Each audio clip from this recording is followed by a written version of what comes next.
All right, guys.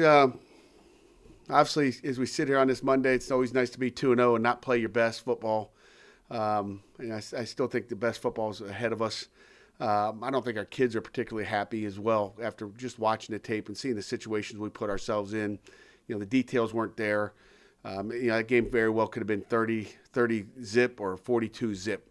And you just leave some plays out there, which, like I said, it's great to win a football game and still have a lot of things to clean up, and that's why they call us coach. It's why we like to coach the game, is to make things better. We're like the doctors of football. We got to go get to fix them all. If nobody got sick, there wouldn't be a use for doctors. If nobody messed up and had problems, there'd be no use for coaches. So that's why they call us coach. We look forward to correcting some of the things we made mistakes at and clean it up. So I'm very optimistic with the type of football team we have, I like what I see. Period. So, questions. Pat, how much of what happened on Saturday can be attributed to no spring ball, a disjointed off season, and just things being all kind of messed up during the summer? I don't think anything, Jerry. We could sit there and say that's an excuse, and that's exactly what it would be, as an excuse. It has nothing to do with it. We've had plenty of time to get stuff right. It's normal game stuff. What I saw Saturday is nothing different than I saw last year, game 2 or 3 or 5 or 6 or 7. We're always going to make mistakes, and as coaches, we want perfections. We're striving for perfection, and we'll take some excellence there. But we're not going to get perfection. Kids are going to make mistakes. They will not be perfect, and we'll fix some mistakes, and they'll make other mistakes that we got to correct. That's just the nature of the game. I mean, those other guys are on scholarship; they make plays too. Offenses and defense, and even special teams do different stuff that you didn't expect to see, and it's just all the detail stuff, the penalties and all that stuff. The stuff that really bothers me, because that sets you back and could cost you a football game. Jason Pinnock and the safeties. I mean, they've seen receivers like Atwell before, but what are you hoping to see? I don't know what that was. Tutu is a great player. He's explosive. He's probably a 10, 400-meter guy. Might be, one of the fastest receivers we've ever faced. He's excellent. They'll try to get him matched up on Paris and obviously DeMar in the slot receiver spot. He's dangerous. So we're going to have great eye control out of our DBs to stop Tutu. I love that name too, Tutu. Do you think Paris and DeMar are particularly anticipating that matchup? I think so. I think everybody would like to, play against the best, and he's, obviously a preseason All-ACC guy. I think that's what you play this game for, is to get matched up and show what you have against the best. So it'll be a great matchup for both of them, and both of them will see them for sure, because they'll run formation to the boundary. So Paris will get his taste, and DeMar will obviously get it to the field. Des Fitzpatrick is kind of their other bigger receiver, big body guy. I think he was actually recruited by you guys at one point. If you remember, what did you see from him in the recruiting process? And I guess what have you seen from him kind of on tape? Yeah, I don't remember the recruiting process. I mean, I remember the guys we get, lucky that. But, I know he's from Michigan and Farmington Hills kid. But I can't remember the recruiting. I have to go back and look at my notes on Jump Forward. But he's a great player. Doesn't matter what he did in high school and if we recruit him or not. It comes down to what he does on tape. And he's a big body receiver. He'll go up and get the ball. He's strong, got strong hands, and again, somebody else we have to deal with. How did Marquez grade out against Syracuse? Marquez did a great job. I was excited for Quez. He played really well. He made the tackles when he needed to make tackles, and he covered well. He played pretty darn good. After reviewing the tape, have you seen anything that indicates what's going on with Kessman? Yeah, we've noticed a couple things here, and he had opportunities. We'll get it fixed too. Same thing, coach wise. That's our job to get him right. I don't know how many of you guys golf, but sometimes you can think too much about this or that, and you think, I'm going to fix this, or I'm going to keep my elbow straight, or my hands on my club are different, and maybe fix my feet. Maybe it's my shoulders, keep my head down, look at the ball. All those things. There's so much to do at that position that sometimes you just got to wipe it clean and start fresh. And that's what we'll do with him this week, and I think we'll get him right. Pat, can negative thoughts also creep into pre-snap penalties where guys start thinking, I'd better not make a mistake, and then they still do? You know what? Yeah, it certainly could. And, to me, it's just more nerves than not. I don't think they're sitting there saying, hey, don't line up wrong, and then they line up wrong. I mean, the one Bryce Hargrove, you guys go back and watch it. They called illegal procedure on Bryce Hargrove. He does what he normally does. He's in a 3-point stance. He's looking back for the indicator from the quarterback, and he slaps the center, and they called him for illegal procedure. It's like, what are we talking about? So there's some things that I guess on TV gets blamed on our kids, but not necessarily. What did you make of the running game? You went to the decision to give Vincent Davis a bigger role. You get the 4-minute drive at the end. I know you talked about, but just as a whole, what did you think of the way you ran the ball on Saturday? Vince did a nice job. I mean, like I said, nobody's taken that thing over and said I'm the guy, and so I think it's kind of a work in progress still. There's again, Sibley did a nice job when he was in there. AJ did a pretty good job when he's in there. I mean, there's so many things going on protection wise, running the football wise that we're just going to continue to see who's that guy back there. If Vincent is the kind of every down guy, does that make someone like Daniel Carter a particularly effective change of pace, and that he's just a very different back and a lot bigger that he can run straight at somebody? Yeah, and AJ Davis the same way. But yeah, Daniel Carter is that physical one. I mean, if you had to put them, if you stood them right next to each other, one would be, as thick as this podium. The other one would be, as thick as this mic right here. And they're two different pace guys. And Vince is quick twitch, got a lot of wiggle to him, and Daniel's going to, run through your chest. Did you watch the Louisville-Miami game on Saturday night? Obviously, you guys got out of Heinz Field relatively early. Heck yeah, man. I was home early for that game and spent a lot of time watching it.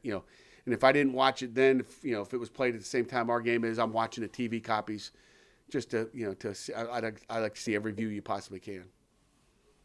What was going through your head? I mean, obviously it was a track meet, high-scoring game. As you're watching, kind of, what were you kind of keying in on? What did you notice? I'm just trying to look at everything. I'm trying to, just like I would at a normal football game, but you don't see the all 22 videotape that we'll see in the office the next day. But, you just notice their speed. That's what when I'm watching, I'm going, they're fast. Their O-line is aggressive. They're very, very aggressive. We're going to have to work on cut blocks on the backside of some of their wide zone. They love the wide zone play. And defensively, they're active. They're athletic, and they can run. That being said, your defense has put up some impressive numbers through the first 2 weeks. Do you have to change per opponent, or do you try a guy that just tries to sort of like, hey, this is how we play, and this is how we're going to play, and we're just going to kind of come at you? They'll know how we play. We're going to kind of come at you, okay? But, I wouldn't say we change anything. We've installed our defense back in fall camp, just like we did our offense, and then we kind of melt to you. We're going to adjust things. We got this big bucket of defense, just like we have a big bucket of offense, and then you pull it out and say, I don't like it, put it back. Hey, I like this. Let's wear this today. So it's really just tweaking your defense weekly to what we need to do to stop what they particularly do well. It's 2-2 this week. Last week, I give credit to Jason Pinnock. He locked down, Taj Harris. Taj we knew lined up on their right, our left the entire game, and Jason Pinnock, we lined him up. And that was part of tweaking it. Usually Jason lines up to the boundary. So we played what we played, but Quez, you were to the right side, and we put Jason Pinnock to the left side, and Jason locked him down the entire game, okay, until he, locked him down. And any time he had him one-on-one, the guy didn't do anything. We took their best player out with just tweaking what we do. Sometimes we're field boundary. Sometimes we're right-left. Sometimes we're, far sideline, near sideline. So we just, and that's just talking our corners. Like, what's the plan this week? I don't know. But, we'll have it figured out. What has DJ Turner brought to your offense through 2 games? He's somebody that Kenny can rely on. DJ's done an excellent job of catching the ball. He had, I think he had 3 catches Saturday. He had 2 really nice catches that were not easy balls to catch, but he comes up with them. And you guys have watched tape and games here the last couple of years, and, I was throwing behind him. It was a tough catch. Sorry, Coach, I didn't get that. DJ, he's making those plays for us, and that's the first thing I said. In the offense staff meeting is that guy is making plays for us that maybe weren't made before, and the tough catches. And I think that's what great receivers do. Anybody can catch it when it's right here, but who's catching it down here or behind you?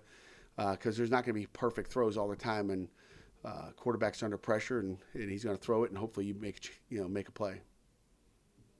How did the offensive line grade out as far as pass blocking and run blocking? Hargrove was at 93%.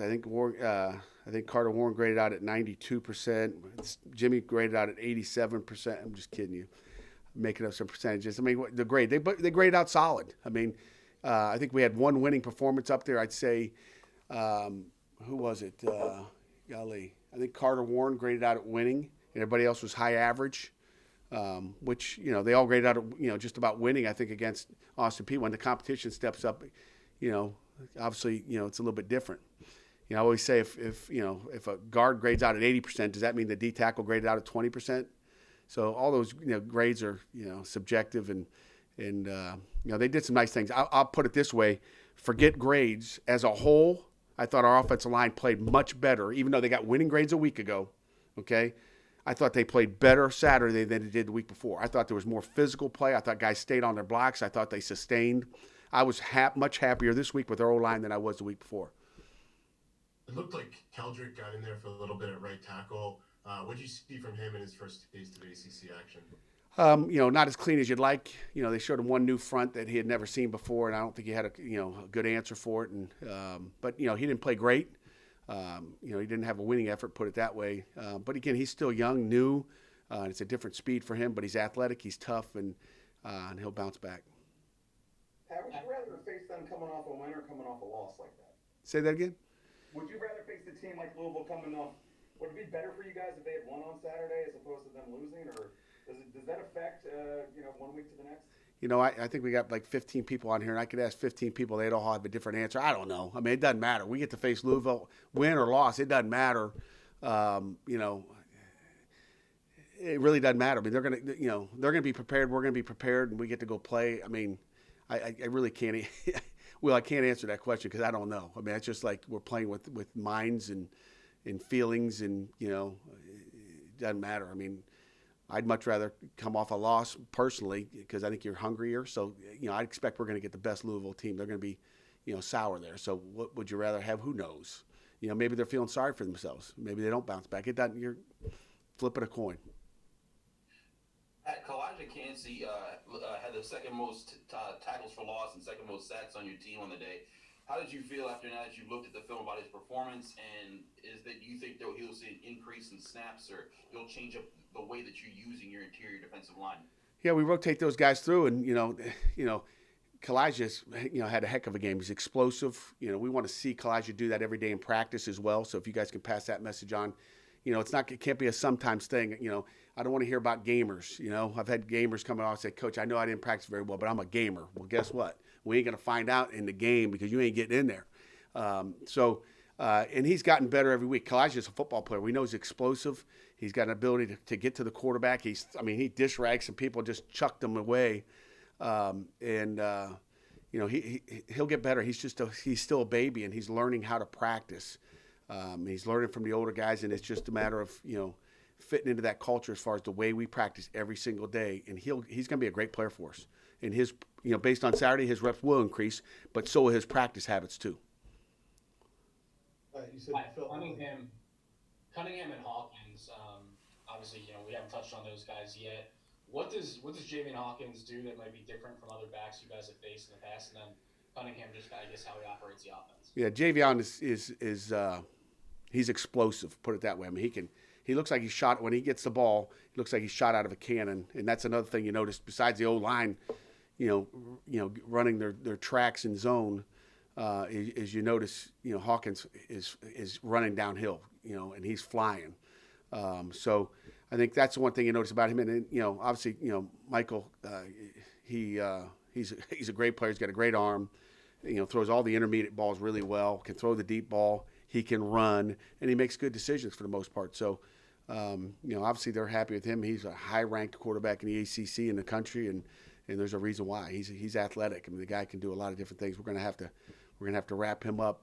All those guys. I mean, Tutu, Javion, and Michael, we're going to have to wrap those guys up because they're explosive. A lot of weapons. You said you felt like that game could have been 42-0. I think it's pretty easy to figure out how you could not give up those 10 points on defense, the one big play and the turnover. How can your offense double its production from what it showed on Saturday? What are the things you need to see from them? We got to execute. I mean, when you watch the tape and it's like, well, one guy didn't do this, whether it was a chip in a defensive end or a tackle inside on pass protection, so Kenny's got time to throw it where it's supposed to be. Kenny missed a couple of throws as well. He wasn't perfect. So, I mean, it's just making plays when you're supposed to make, don't have a penalty in this area. I mean, we had 3 times where we got to go send our field goal kicker out there. And I said, we can all point at the kicker, okay, but there's those fingers pointing back at ourselves that, how about we score touchdowns when we're down inside the 25-yard line? I want touchdowns. I don't want field goals. I don't want to send the kicker out there. I want to send our offense out there, and I want to celebrate in the end zone. That's our goal on offense is, they don't sit there and say, hey, our goal is this week to kick a bunch of field goals. It's got to be, the goal was to execute in the red zone, sudden change situations, whatever it may be. I mean, we had 2 sudden change situations. I think we punted once and kicked a field goal. Maybe it's 2 field goals, but, we didn't score off those short fields, one at the 49 and one at the, 33 or 30. I think it was the 33-yard line. Alex Kessman is capable, Coach. How was that conversation, and what kind of adjustments does he think he needs to make those kicks? Yeah, I mean, we won't get into the adjustments. I got a ton of faith in Alex. He's a mature kid. He's smart. He gets it. He's the last guy that wants to let anybody down. So it's like I told him, hey, I'm not sweating it because I got faith in you. I know he'll get it fixed. And the great thing is he didn't cost us a loss. I mean, he's out there getting his practice in, and he's not doing well. So he's no different than a left guard or a corner that didn't cover a guy or held on a play. He didn't execute properly, and neither did Kirk the one time, as far as just putting the hold down. So, I got a ton of confidence that he's going to get that thing done, and not worried about it. Coach, all you think it was far from a perfect game, and you said that at halftime, and you still won. What does that say about your team? Yeah, it tells you we got, again, last year we'd play down a little bit, and we'd come back at the end of the game and try to win it. So I like that part. I think we got a great football team. I think we can, do great things, but we got to execute and pay attention to the details more. And again, I go back and we practiced really well last week, but we almost practiced so well it scared me. So we'll find out what we do this week practice wise, but we got a good football team. We got a football team that's capable of going to do whatever they want to do.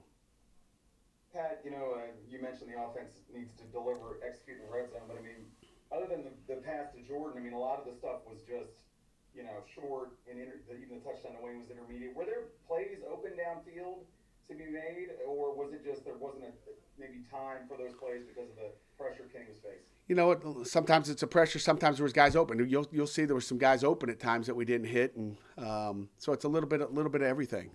It's a matter of just executing and having time and everything being right. And again, it just can be a running back that just slips off and doesn't get a big piece of that 3 technique, whatever it may be, and then all of a sudden the quarterback gets pressure, has to run to the left when it's open to the right.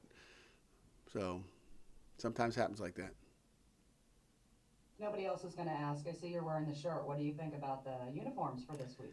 You know what? I love the uniforms. I've kind of known about these uniforms for a couple of weeks. The Steel City, pride, I guess. I don't know if I'd say I was involved in some of the designing, but hey, I like that. I don't like that. But, when you talk about the devil, Samuel yelling the devil with the hammer's hand and all the steel in this city and in the cathedral. I mean, if you knew the whole backdrop and the story about it, and Joe Magarac, who, cartoon character, and the gloves are kind of got the yellow reddish fire where you can bend steel with your hands. I think it's a neat theme that I don't think our kids really realize what they're putting on. I think they like to look, but I want to make sure they know later on in the week really why it looks like it does. But it's Pittsburgh, through and through. It's Steel City, and we got to go out and play with some pride with those things on. You think there's anything to the mentality of look good, play good? I think for sure. I think if we went out there and dressed in our rags, I don't know who asked that question, but if we went out there dressed in our rags or in our pajamas, I think we might play like we're half asleep. But if you look good, you do play good, and we want our kids to look good. And I think they look good in our normal uniforms, and I think, the kids love just a different look to go out there, and I think they'll be excited. Pat, you've talked some about the disappointment of Saturday. Can there be some good that comes from that? Where at this early point in the season, guys don't get complacent or maybe are feeling themselves a little bit too much. No question, Craig. You hit the nail on the head, really. I mean, there's always good from it. Like I didn't go home and pout because you got to win, and they're hard to get. Regardless, I mean, you're playing an ACC opponent; they're hard to get. We've seen that they're hard to get through the years here, and again, we as coaches expect that perfection, as we talked about earlier. We're not going to get it, but we want to get as near as that as we can, and it's my job to get the team prepared mentally and physically to go out there and perform as best they can. And when they don't, obviously I'm going to be mad. And again, it'll just make our kids come back hungrier this week. If we'd have blown them out, then I'd really worry about, them thinking they can just blow everybody out every Saturday. So, there's some really good to it. And again, there was a lot of great plays out there, guys. I mean, there's some great players offensively and defensively. Negative coaches, we always talk about the negative stuff, unfortunately, but that's, I don't remember all the nice plays. I remember all the, are you kidding me? Why did he do that? What happened here? What are we doing? Those plays are the ones that coaches focus on that. The things that look good, you're like, okay, I don't need to address that. Pat, I know it's kind of weird talking about statistics nationally because not everybody's playing yet, but if you look at the ACC as, I think, 11 teams in the top 40 defensively, is that just a byproduct of just the offenses being ahead of defenses this time of year? Or is there something maybe to be said about the way the defense is played in this league? I think there's only 40 teams playing, maybe. I don't know what it is. I mean, I don't really look at the stats. I don't even care. It's weird. I don't know how the whole year is going to go. The Big Ten's going to play. I think the SEC playing this weekend. I don't even know. It's just weird. The whole deal is weird. I don't know how the AP poll works. I don't know how the USA Today. That's supposed to be a coach's poll. It's the dumbest coach's poll I've ever seen. They should take the word coach off it when you don't have teams that are playing in there, and you have teams that haven't got a win yet, and other teams have played 2 games. I don't get it. So I don't look at the stats, the polls, all that stuff is like, it just doesn't. You can't compare it to like normal years. And again, you could go and say, hey, we're number 1 in rush defense or number 1 in passing offense. But right now, it's like, what does it matter? How many teams are even playing? I mean, it looked like there were 6 games canceled last week because of COVID. And, I'm focused on our football team, trying to get better every week and making sure that our kids stay healthy and safe. Let it be known, I just asked a defensive coach an opportunity to tout defense, and he punted on it. So, that's not your style, man. You're supposed to say this is like the 85 Bears. No, the defensive coaches, they love punts. I mean, when you're a defense coach, you love the punt. So we've just punted. Again, I'm telling you the truth. I'm not telling you, what you want to hear. I'm telling you that it doesn't matter. First of all, it doesn't matter what we've done in 2 weeks. It matters what we do after 11 and then after a championship game or bowl game, whatever you end up getting to. It doesn't really matter. That's a fact. Jerry and Chris, I think you had questions, and we'll take 2 more. And Jerry, we'll let you go first, and Chris will let you conclude things. All right, thank you. Pat, in that vein that Will was talking about there, Pat, I know you don't pay attention to these things, but do you think your players know or care that this is one of those rare games between 2 ranked teams? No. I don't think they care. I don't think they knew. EJ told me that yesterday. I was like, I don't think they know. I will not mention it. I don't really care. I'm worried about one game right now. I'm worried about a really, really good, talented, athletic Louisville team coming into Heinz Field. And I'm worried about how our kids are mentally and physically prepared for that game. Pat, speaking of you're facing a ranked opponent, can you just give us an insight of you're heading into a week of practice? Who are some of the young players that you're looking at specifically this week? Now that you've had time to look at the tape and you're getting ready to say, okay, these are the guys I need to see do more this week or step up in particular. Yeah, I would say Izzy is one of those guys at tailback that you want to see just have a great week of practice and go out there and explode. Offensively, I want to see Danny Morega get a little bit more action as well. Again, not necessarily a young guy, but a new guy. The receiver's already done some stuff. And then defensively, Bengali, Kamara is a guy that is talented. He's athletic. I'd like to see him, not jump over the punch shield as freshmen sometimes do. And he's got a chance to be a really good football player. So I'm trying to think of who else. I mean, Did I mention all the young guys? Probably missed somebody. Somebody would be mad. I mean, and possibly Deion Hayes. We'll see what Deion's got. And he's just, he's gotten reps last week, and we'll find out where he is. But, man, with Rashad Weaver and Patrick Jones out there, it's hard to put some young guys in there. And you mentioned Cansey already, so